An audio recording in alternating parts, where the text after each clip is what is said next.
সেই অঞ্জনা শিরোনামের গান নিয়েই বছরের শুরুতে আবারও ফিরছেন মনির খান। কয়েক দশক ধরেই নন্দিত গায়কের তালিকায় জায়গা করে নিয়েছেন মনির খান।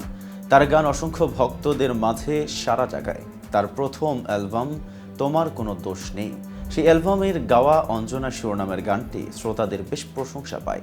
তারপর থেকে প্রতিটি অ্যালবামেই একটি করে অঞ্জনা শিরোনামের গান রাখতেন তিনি। প্রতিটি গানই পছন্দ করতেন শ্রোতারাও।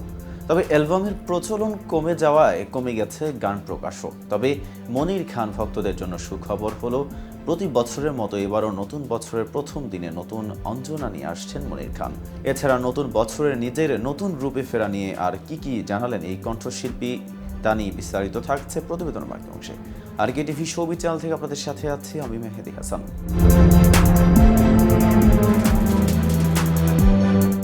আমার জীবন যদি দেশ হয় তার তুই যে প্রধানমন্ত্রী, এমন কথায় গান লেখার পাশাপাশি সুর সঙ্গীত করেছেন গীতিকার মিল্টন খন্দকার।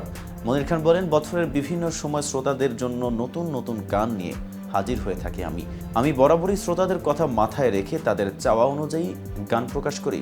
অঞ্জনা শিরোনামে গানটিও তার ব্যতিক্রম নয়। সিদ্ধান্ত নিয়েছে প্রতি জানুয়ারির শুরুতেই অঞ্জনা শিরোনামে গান প্রকাশ করার। তিনি আরও বলেন, এ কথা সত্য যে কয়েক বছর ধরেই জানুয়ারিতে অঞ্জনা শিরোনামে গান প্রকাশ করছি। সাধ্যের জায়গা থেকে শ্রোতাদের দাবি পূরণ করার চেষ্টা করি। তাদের চাওয়া অঞ্জনা শিরোনামে গান যেন বছরের মাঝেও একটি প্রকাশ করি। 90-এর দশকের অন্যতম জনপ্রিয় গায়ক মনির খানের অনেক অ্যালবামে অঞ্জনা সিরিজের গানটি ঘুরে ফিরে এসেছে। এই অঞ্জনাকে ঘিরে ভক্ত অনুরাগীদের মধ্যে রয়েছে তুমুল আগ্রহ।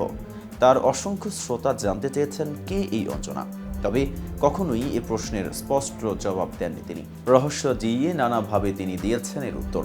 অঞ্জনাকে নিয়ে চলতি বছরের মাঝামাঝি সামাজিক যোগাযোগ মাধ্যমে খোলা চিঠিও লিখেছিলেন তিনি। এদিকে জনপ্রিয় কণ্ঠশিল্পী তাহসান মূলত গানের মানুষ, তবে মাঝে কয়েক বছর টানা অভিনয় করেছেন। এখন অভিনয় কমিয়ে দিলেও গানের ব্যস্ততা কমেনি। তবে এর মধ্যে খবর হলো, উপস্থাপনাও শুরু করেছেন তিনি। দেশের সামনের সারির ওটিটি প্ল্যাটফর্ম বঙ্গর হাত ধরেই শুরু হয়েছে বহুল প্রতীক্ষিত ফ্যামিলি ফিউড বাংলাদেশের শুটিং। নগদ পুরস্কার জয়ের জন্য দুই পরিবারের মধ্যে হাড্ডাহাড্ডি লড়াই ও দারুণ সব আনন্দের মুহূর্ত নিয়ে আসছে জনপ্রিয় এই গ্লোবাল গেম শোয়ের বাংলাদেশের সংস্করণ। ডিসেম্বরের 8 তারিখ আনুষ্ঠানিকভাবে শুটিং শুরু হওয়া এই অনুষ্ঠানের সঞ্চালকের ভূমিকায় আছেন জনপ্রিয় সঙ্গীত শিল্পী অভিনেতা সবার প্রিয় তাহসান খান। জানা গেছে, প্রায় 2000 আবেদনের মধ্যে থেকেই অডিশনের মাধ্যমে সারা বাংলাদেশের সবচেয়ে প্রাণবন্ত ও উদ্যমী পরিবারগুলোকে নির্বাচন করা হয়েছে। নির্বাচিত ওই পরিবারগুলো এখন মুখোমুখি হবে বুদ্ধি ও দ্রুত চিন্তার লড়াইয়ে, যেখানে সার্ভেতে 100 জন মানুষের দেওয়া উত্তরগুলো অনুমান করতে হবে তাদের। কিন্তু চমক এখানেই শেষ না। দর্শকদের আনন্দ ও উৎসাহ বহুগুণ বাড়িয়ে দিতে অনুষ্ঠানটিতে থাকছে কয়েকটি বিশেষ এপিসোড, যেখানে অংশ নেবেন ইনফ্লুয়েন্সার ও জনপ্রিয় সেলিব্রিটিরা। প্রতিটি এপিসোডে দুটি পরিবারের মধ্যে প্রতিযোগিতা হবে সেরা উত্তরগুলো বের করে পয়েন্ট জিতে নেওয়ার।